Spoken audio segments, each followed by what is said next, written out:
فرض نماز کے تعلق سے، اور نماز کے تعلق سے میں زیادہ گفتگو نہیں کروں گا، اس لیے کہ ہمارے فاضل دوست جو ہے آپ نے دیکھا مولانا جو ہے بنیامین توحیدی محمدی جو ہے اس وقت یہاں موجود ہے، انہوں نے بڑی بھی مدلل گفتگو کیا تھا نماز کے تعلق سے، لیکن بس میں اتنا کہنا چاہتا ہوں کہ نماز کے معاملے میں ہمارا حال کیا ہے، ذرا سوچئے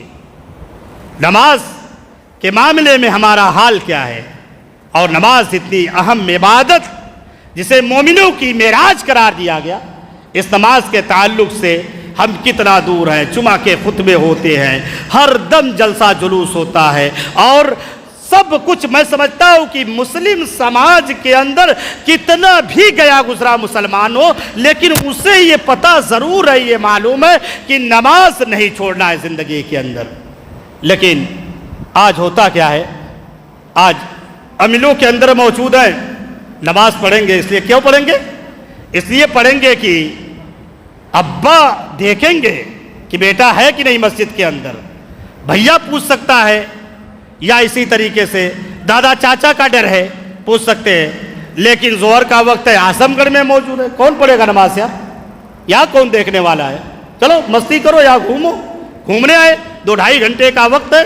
ہوٹل میں گپ شپ ہو رہا ہے، مسجد کے میناروں سے حی علی الصلاۃ حی علی الفلاح کی صدا بلند ہو رہی ہے۔ یہ کیسا مسلمان ہے جو دکھلانے کے لیے تو نماز پڑھتا ہے، لیکن رب کے ڈر سے نماز پڑھنے کی اسے توفیق نہیں ہوتی۔ ایسے نمازی کو، ایسے نمازیوں کو تو اللہ تبارک و تعالیٰ نے منافقین کی کیٹگری میں کھڑا کیا ہے۔ خود ارشاد ہوتا ہے ان المنافقین یخادعون اللہ وہو خادعهم وَإِذَا قاموا إلى الصلاة قاموا كسالى يراءون الناس ولا يذكرون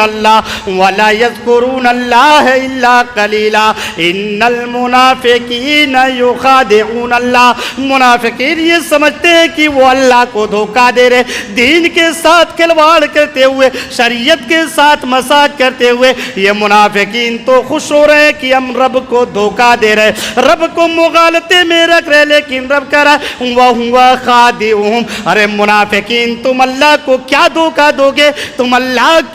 کے ساتھ کیا مذاق کرو گے؟ اللہ کو کیسے تم مغالطے میں رکھ سکتے ہو؟ وَهُوَ خَادِعُهُمْ، بلکہ تمہاری عقلوں کے اوپر تو پردہ پڑا ہوا ہے، تمہیں یہ پتہ ہی نہیں کہ رب کے اصحاب کی مار ہے تمہارے ذہن کے اوپر، کہ تم یہ تصور کر رہے ہو کہ تم اللہ کو دھوکہ دے رہے ہو، حالانکہ تم اپنے آپ کو دھوکہ دے رہے ہو۔ پھر ان کی صفت بتلا رہا ہے رب العالمین وَهُوَ خَادِعُهُمْ وَإِذَا قَامُوا إِلَى الصَّلَاةِ قَامُوا كُسَالَى۔ جب یہ نماز کے لیے کھڑے ہوتے ہیں تو سستی کے عالم میں کھڑے ہوتے ہیں، جب یہ مسجد کے اندر جاتے ہیں بے دلی کے ساتھ جاتے ہیں، بلکہ ان کے چہروں پہ تو جو ہے جریاں، ان کے چہرے پہ جو ہے یعنی کہ ان کے چہرے پہ نحوست کے آثار نمایاں ہوتے ہیں، ان کے چہرے کے اندر حشاشیت اور بشاشیت نظر نہیں آتی، بالکل مرجھائے ہوئے آتے ہیں مسجد کے اندر۔ وَإِذَا قَامُوا إِلَى الصَّلَاةِ قَامُوا كُسَالَى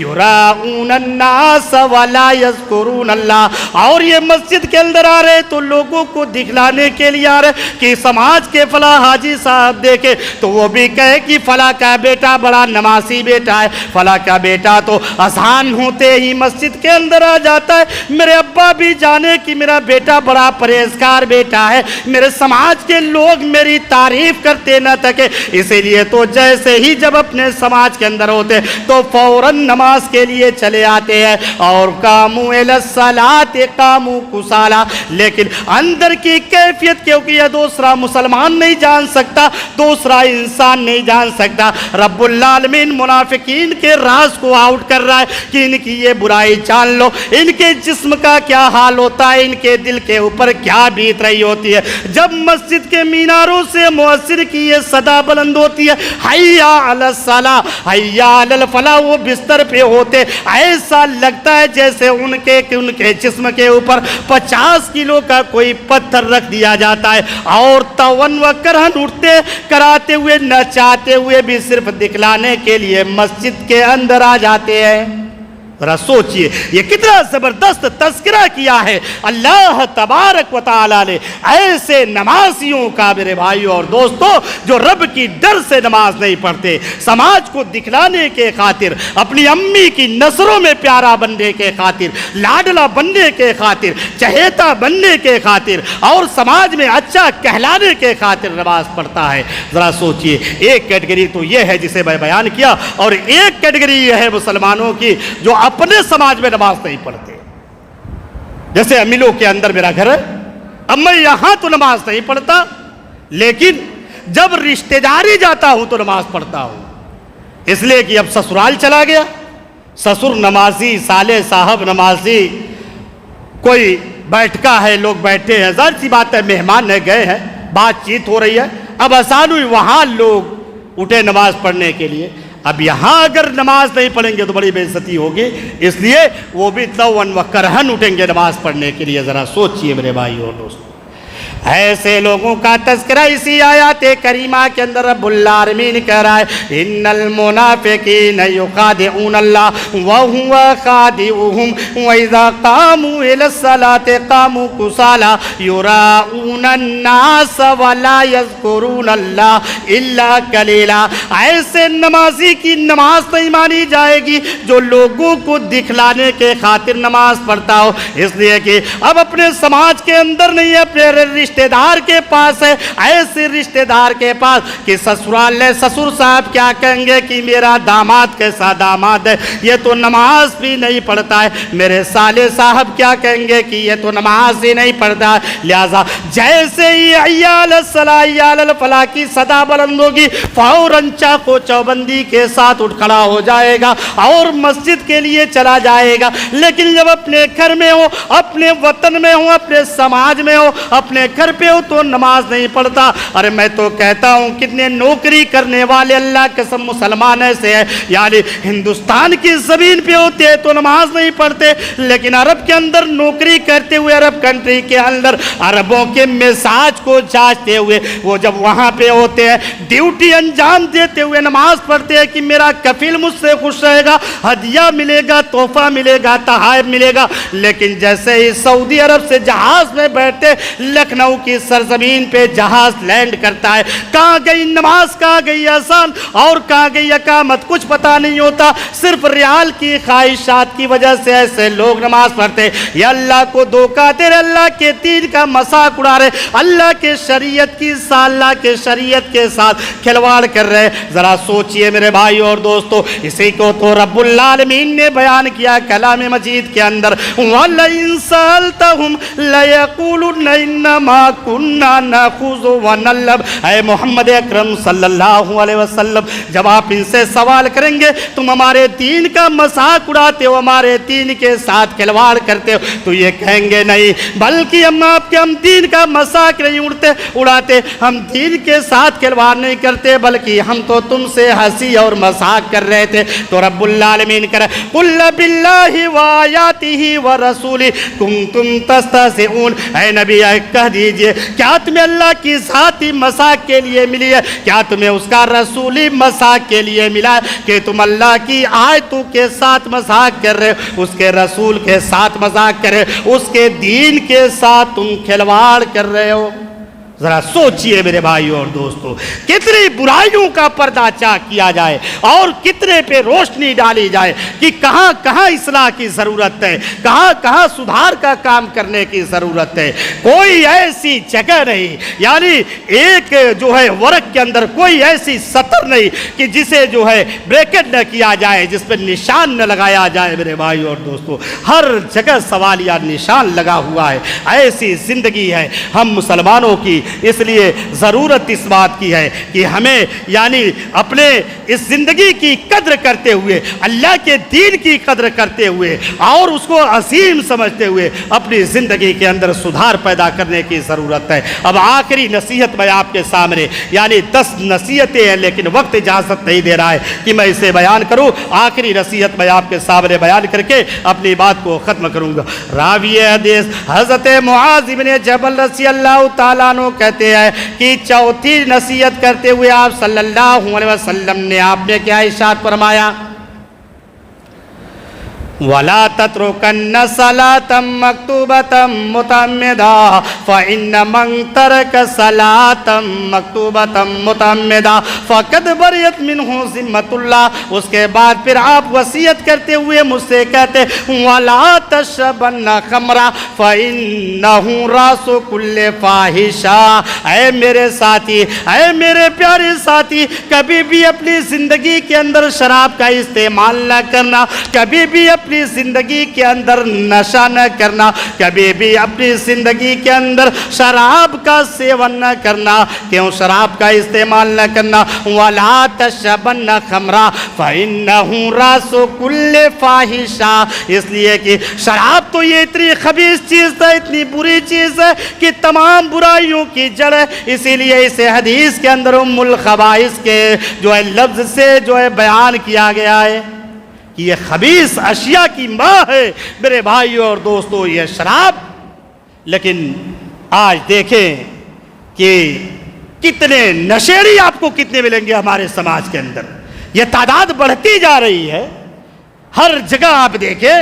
اب نشیڑیوں کی تعداد جو ہے، کافی پہلے جو ہے ہم دیکھتے تھے کہ غیر مسلموں کے سماج میں آج بھی ان کے یہاں کثرت تعداد ہے، تعداد بہت زیادہ ہے، ہمارے سماج میں ان کی بنسبت جو ہے یہ کم ہے، لیکن پھر بھی اب جو نئی نسل ہے وہ اس میں بڑی تیزی سے جکڑتی جا رہی ہے میرے بھائیوں اور دوستوں۔ اور یہ اوپر سے ستم یہ ہے کہ شراب کا نام بدل دیا گیا، اس پہ لیبل دوسرا لگا دیا گیا۔ آج آپ چلے جائیے، بڑے بڑے ریسٹورنٹ ہیں یا اسی طریقے سے عمدہ عمدہ ہوٹل کھلے، اب تو ہمارے ضلع کے اندر بھی کھل گئے۔ آپ دیکھیے اعظم گڑھ میں، لہبریا میں چلے جائیے یا آپ کے مبارک پور میں دیکھیے ایک فہم بیچتا ہے، کتنی بھیڑ ہوتی ہے وہاں لوگوں کی۔ اور اسی طریقے سے آپ جو ہے یعنی کتنے ڈھابا کا نام میں گراؤں، ویلکم ہے، شیشہ ہے، اور آپ چلے جائیے رات کو امت کا نوجوان اپنی رات کو رنگین بنا رہا ہے میرے بھائیوں اور دوستوں، مستی کرتا ہوا نظر آ رہا ہے۔ اور ایسے ایسے فیشن چلے ہوئے ہیں کہ ایک گلاس کے اندر کولڈ ڈرنک تھمس اپ ڈھار دیا، ایک گلاس کے اندر اڈیل دیا، اسپرائٹ اڈیل دیا، اور سگریٹ کا کشت لگا رہا ہے، پھر دھواں اس کے اندر ڈال رہا ہے اور دھواں پورا گھوم رہا ہے تیزی کے ساتھ۔ اب اس شراب جو ہے یعنی کہ اس تھمس اپ کو، اس اسپرائٹ کو اس طریقے سے اپنے پیٹ کے اندر جو ہے پہنچا رہا ہے میرے بھائیوں اور دوستوں۔ اور پھر اس کی تصویر سوشل میڈیا پہ، فیس بک پہ آپ چلے جائیے، انسٹاگرام پہ چلے جائیے، اس لیے کہ زمانہ بڑا آگے نکل گیا، بڑا ترقی کا دور ہے۔ یہاں ہم نے یہ حرکت کیا اور فوراً اس کو پھیلا دیا، پورا دور تک جا رہی ہے۔ اسٹائل میں زلفیں جو ہے گری ہوئی ہے، اور سگریٹ کا کشت لگ رہا ہے، حقہ چل رہا ہے، اور یہ ساری برائیاں آج امت کے اس نوجوان کے اندر پائی جا رہی ہے۔ لیکن کیا ان کے گھر کے افراد کے اوپر کوئی ذمہ داری ہے کہ اصلاح کا کام کرے، ان سے پوچھے، ان سے جانچے، ان سے پرکھے؟ کوئی فکر نہیں، کوئی خبر نہیں میرے بھائی اور دوستو۔ ہاں، دوسروں کے بیٹوں کو اگر اس میں ملوث دیکھے فوراً تنقید کریں گے، تنقیدی جو ہے زاویے سے، تنقیدی نظریے سے یہ بات کہی جائے گی اپنے گھر میں سب کچھ ہو رہا ہے، کوئی بات نہیں، بلکہ کان میں تیل ڈالے، انگلی ڈالے پڑے ہیں، کوئی فرق نہیں پڑ رہا ہے میرے بھائی اور دوستو۔ یہ بڑے ہی افسوس کا مقام ہے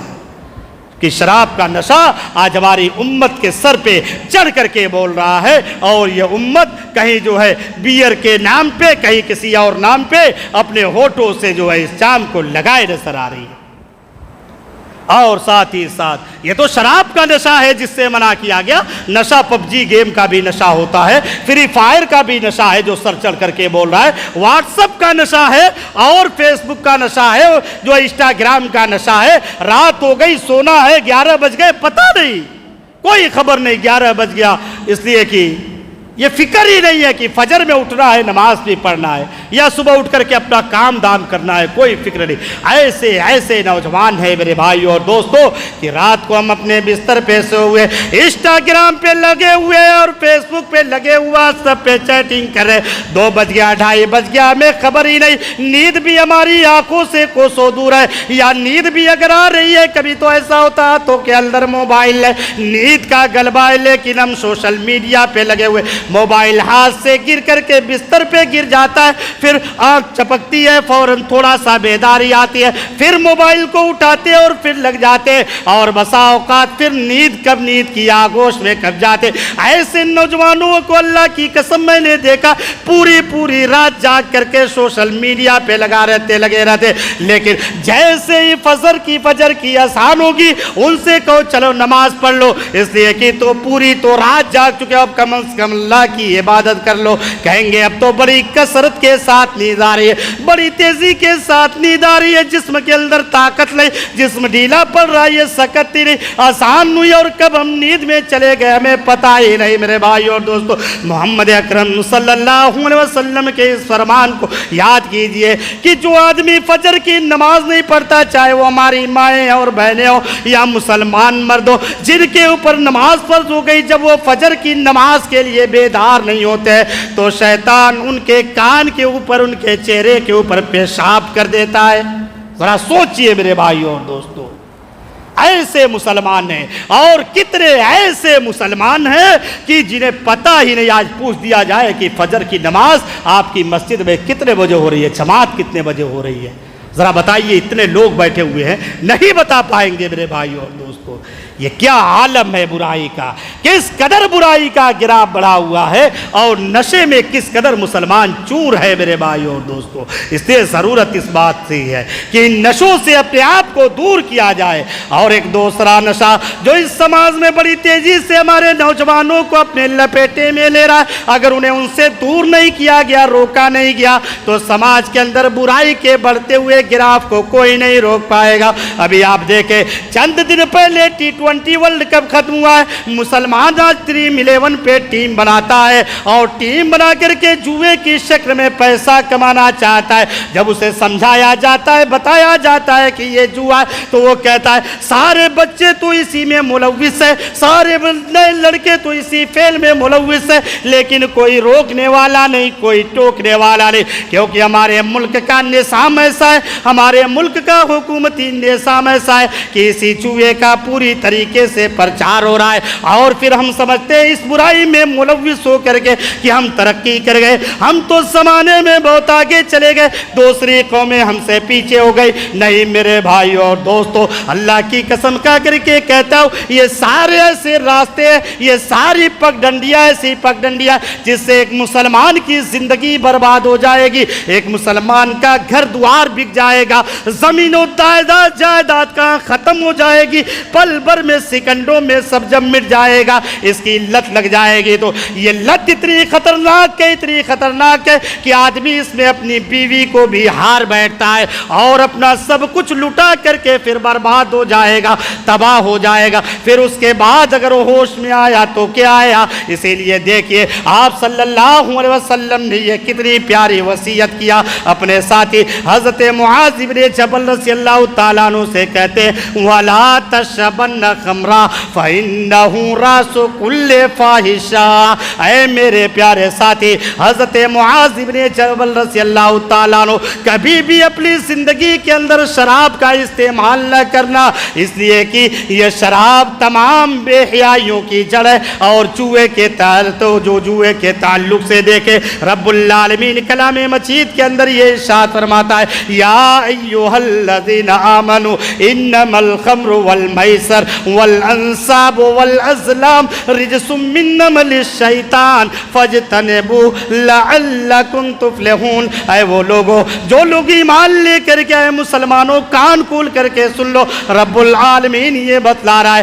کہ یہ جوا، یہ شراب، یہ پاسے کے تیر، یہ استھان، یہ سب ایسے عمل ہے، ایسے کام ہے جسے کلام مجید نے گندگی سے تعبیر فرمایا ہے کہ یہ گندے کام ہے، یہ نجس کام ہے، یہ پلید کام ہے۔ لہذا اپنے آپ کو بھی ان گندے کاموں سے دور کر لو، اور ساتھ ہی ساتھ اپنی پوری فیملی کو بھی اس گندگی سے دور کر لو، اپنے سماج اور معاشرے کو اس گندگی سے دور کر لو۔ یہ سب شیطانی عمل ہے۔ آپ دیکھیں اللہ کے نبی کریم صلی اللہ علیہ وسلم کو اللہ تبارک و تعالیٰ نے سورۃ المدثر کے اندر تو یہی بیان کیا، یا ایھا المدثر قم فانذر وربک